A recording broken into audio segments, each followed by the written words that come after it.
Bonjour à tous, bienvenue. Nous sommes de retour ici en direct du détachement R 181 pour la poursuite de ce cycle de conférences du forum Aeroplace sur les enjeux de l'aéronautique et notamment à La Réunion. Cet après-midi, je suis avec Média Casabat, chef de la division régulation économique et développement durable au sein de la DESACOI, donc la direction de la sûreté aérienne et de l'aviation civile. Elle va nous emmener aujourd'hui dans une jungle, la jungle des tarifs aériens, qui sont parfois difficiles à comparer d'un opérateur à un autre, d'une compagnie aérienne à un autre, parce qu'il y a ces variations de prix, de yield management. Et donc pour mieux comprendre comment tout ça fonctionne, la DGAC a élaboré un outil qui s'appelle l'indice des prix et Média Casabat va nous expliquer aujourd'hui comment il se construit. Merci beaucoup. Effectivement, aujourd'hui, je souhaitais vous présenter la construction de l'indice des prix du transport aérien de passagers. Donc, c'est un indice qui a été créé par la DGAC en 2012, qui a été ensuite modifié en 2018, donc pour le rendre un peu plus efficace et lisible. Et aujourd'hui, il est plutôt optimal. Et donc, aujourd'hui, je souhaitais vous présenter cet indice. Alors, tout d'abord, qu'est-ce qu'un indice des prix?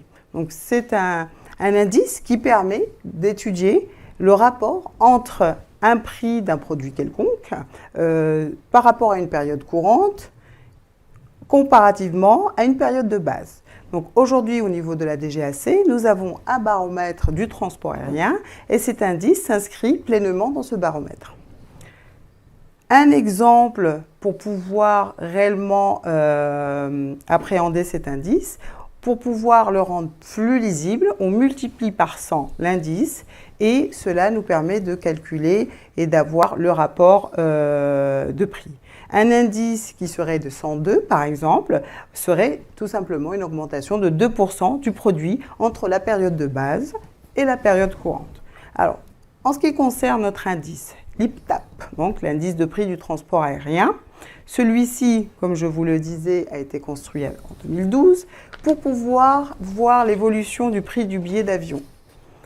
Dans un objectif précis, c'est d'avoir une évolution qui se fasse en même temps que l'évolution du trafic aérien et d'avoir une vision globale du marché du transport aérien. Cet indice est mensuel. Il est fait sur un échantillon qui représente à peu près 250 000 prix de billets d'avion et se veut plutôt d'une approche dimensionnelle. C'est-à-dire, il y aura une dimension par rapport aux itinéraires choisis, mais également par rapport au profil des passagers. Alors, pour le mois qui est pris en considération, nous allons prendre pour un trajet quelconque le début de l'itinéraire du passager et ensuite nous allons regarder la destination finale réelle du passager et non pas sa destination intermédiaire. C'était l'essentiel de la différence entre l'indice de 2018 et l'indice de 2012. Alors, les variations sont calculées dans l'océan Indien, par exemple, elles ne prendront absolument pas en compte les variations du reste du monde si la destination est uniquement l'océan Indien. Donc, si la destination finale est l'océan Indien. Alors, la méthodologie dont je vous parle est une méthodologie finalement qui n'est pas très loin de celle qui est faite par l'INSEE, donc l'indice qu'en général nous connaissons. Son périmètre diffère. Il est un peu plus restrictif. Nous avons un indice qui est plutôt sur 400 lignes aériennes qui comprennent bien sûr l'origine, la destination, le transporteur. C'est un critère important, direct, vol indirect, et ensuite sur une soixantaine de transporteurs qui sont fiables. Ces indices prennent en compte le prix, les taxes, les redevances, mais également les surcharges applicables. Et elles se font chaque mois à travers un système de réservation qui s'appelle Travelport. Ce sont des tarifs qui sont disponibles à la vente au moment où les calculs sont faits par la DGAC. Une pondération est faite, bien sûr, afin de construire sur un modèle plus ou moins similaire que celui des données de trafic ou d'enquête qui sont réalisées également par la DGAC. Au niveau du changement opéré, en 2018, le produit billet d'avion a évolué effectivement, comme je vous disais, par rapport à la destination finale, mais également au niveau des faisceaux géographiques. Les faisceaux qui étaient en 2018 étaient très différents des faisceaux qu'on a en 2012. En ce qui concerne l'océan Indien, on a effectivement maintenant, ce qui n'était pas le cas avant, 4 départements dans lesquels on va se positionner et ce sera à partir du département qu'on va regarder l'évolution du prix du billet d'avion. Donc, c'est-à-dire à partir de la Réunion, on va regarder chaque mois et annuellement quelle est la tendance sur ce tarif aérien.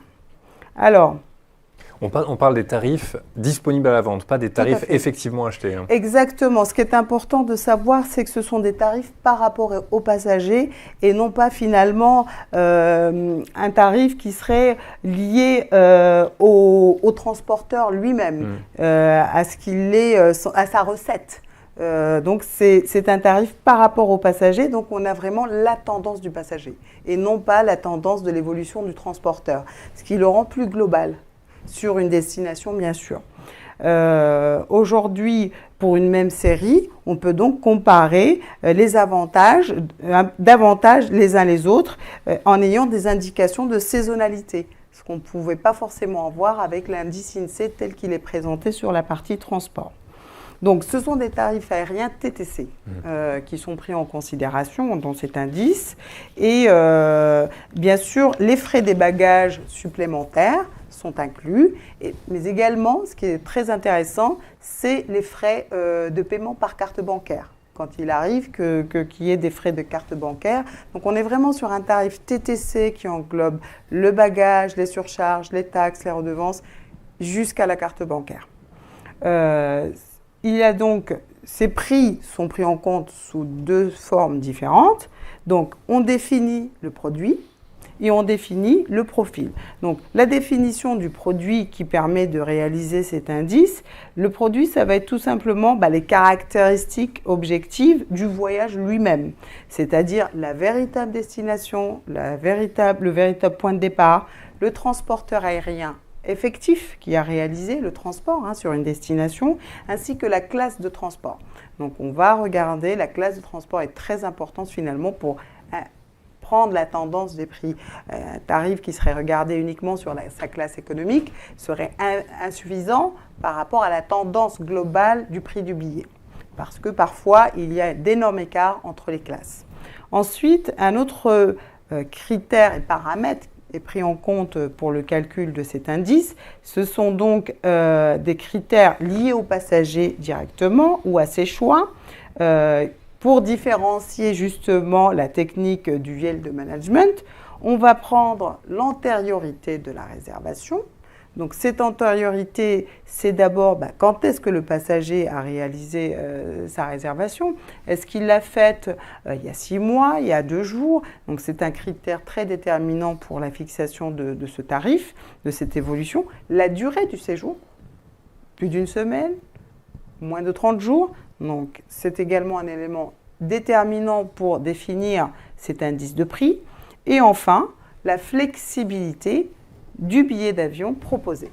Donc cette flexibilité, on la retrouve à travers des propositions tarifaires avec ou sans modification, avec annulation potentielle et avec des pénalités. Donc tout ça, ce sont des critères sur le profil du billet et non plus sur le produit, mais le profil du billet qui viennent s'imbriquer avec les critères du produit qui reprenaient donc la classe de transport, le transporteur lui-même, le point A, le point B, pour ensuite donner cet indice de prix. Et cette variation qui se fait donc sur une base. Aujourd'hui, pour l'année 2021, l'indice, le dernier indice publié par la DGAC, date du mois d'août 2021.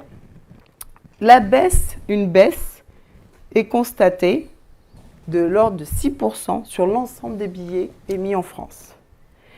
Sur le mois d'août. Et globalement, pour le mois, pour l'année, pour le cumul depuis le début de l'année, on est sur une baisse de 3%.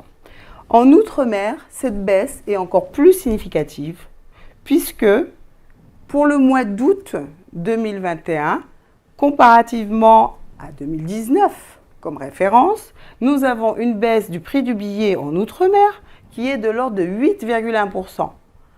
Et globalement, sur l'Outre-mer, pour tout le début de l'année, nous sommes à 8, donc une baisse de billets de 8,2%. Donc ce sont des baisses très conséquentes en termes de prix du billet. Donc la Réunion devient compétitive. Alors la plus grosse baisse qu'on ait sur l'Outre-mer, c'est la Guyane. Elle s'apparente à peu près à une 15% vers la métropole.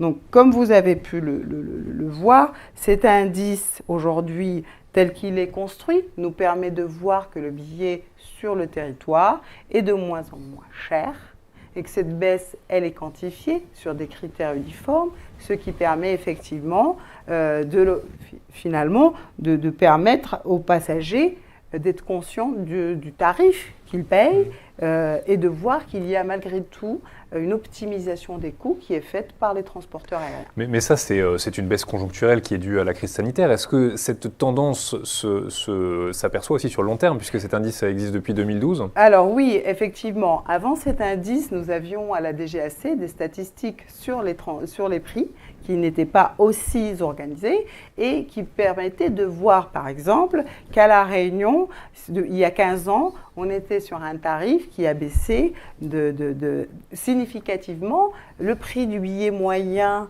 était de l'ordre de 1 000 €, un peu moins de 1 000 €.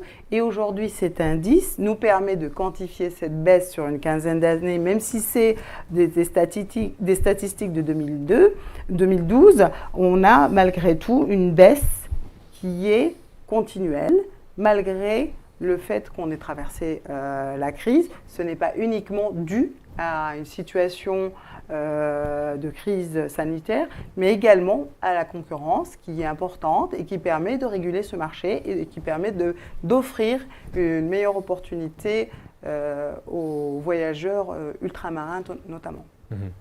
Et est-ce qu'on arrive à expliquer un petit peu dans les différents facteurs de baisse, je pense là aux 2 dernières années, est-ce que vous arrivez à voir à quoi est liée cette baisse, sur quel secteur, qu'est-ce qui la tire, qu'est-ce qui la pousse ? Alors, notamment sur la Réunion, je pense que l'arrivée de tarifs low cost est un facteur qui était déterminant dans la baisse de cet indice depuis DGAC. 2017. Tout à fait. L'arrivée notamment de la compagnie French Bee a permis pour le passager d'amorcer cette baisse et qu'elle soit encore plus significative que si on était resté sur un marché de transporteurs qui n'était pas sur un modèle low cost. Mmh. Cet indice, on peut le trouver où concrètement? Alors tout simplement sur notre site internet écologie.gouv.fr, dans la rubrique aviation civile. Vous avez donc le baromètre du transport aérien et cet indice est publié mensuellement, comme je vous disais. Vous pouvez vous abonner, vous aurez effectivement, grâce au service de la DTA, l'ensemble des données sur cet indice de prix disponibles qui sont à disposition du grand public. D'accord. Et il y a plusieurs indices, du coup, j'imagine, qui sont liés aux destinations. Quels sont les différents types d'indices qu'on peut trouver sur ce site? Alors, c'est un seul indice, mais qui permet de voir les différents faisceaux. Et donc, de pouvoir distinguer selon les catégories de destination, comme on avait dit, c'était par rapport aux destinations. Donc, c'est vraiment axé sur le moyen courrier, le long courrier. Donc, on ne sommes pas sur une distinction par rapport à des transporteurs pour des questions, bien sûr, de confidentialité, mais vraiment pour donner la tendance sur une zone, sur une ligne qui est étudiée par la DGAC.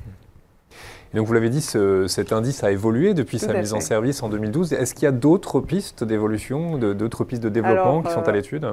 Sur ce projet, on attend effectivement aussi le retour des demandes. Aujourd'hui, on voit que pour l'indice Outre-mer, Mayotte n'est pas incluse. Donc, à voir s'il est intéressant pour nous d'inclure dans cet indice qui a maintenant 2 transporteurs réguliers. Il est intéressant de voir aussi est-ce que cet indice qui est pour l'Outre-mer, de voir si on ne devrait pas le développer par zones d'outre-mer, donc par exemple pour l'océan Indien, ou alors la France de l'océan Indien, ou alors par zone, ou par île, tout simplement, hein, par destination, comme la Réunion, pour avoir un peu plus de précision pour le public qui souhaiterait utiliser cet indice. Je vais peut-être laisser la possibilité à la salle de poser des questions s'il y en a ou s'il n'y en a pas. On n'a pas non plus de questions sur le web. Écoutez, du coup, ça veut dire que ça a été extrêmement clair, extrêmement Très précis, bien. limpide Merci beaucoup. même. Merci à vous d'être venu pour nous exposer Merci. cet indice. Et puis, on vous dit à demain donc, pour À demain. notre prochaine conférence qui sera consacrée, rappelez-moi le thème. À la défiscalisation d'aéronefs et de bâtiments dans le cadre des dispositifs d'investissement de l'outre-mer. Et donc, ça sera l'occasion d'inciter les opérateurs à avoir des flottes neuves et de se lancer dans l'investissement de construction pour pouvoir préserver leur flotte. Et très bien, et c'est vrai qu'on voit beaucoup de projets, mais ils ne sont pas toujours financés, donc je pense Exactement. que ça peut être un gros avantage. On va avoir du monde pour cette conférence. Tout à fait, c'est fait dans ce sens. Merci beaucoup. Merci à vous d'être venus. Je vous dis à très bientôt, dans quelques minutes, pour la prochaine conférence. Merci.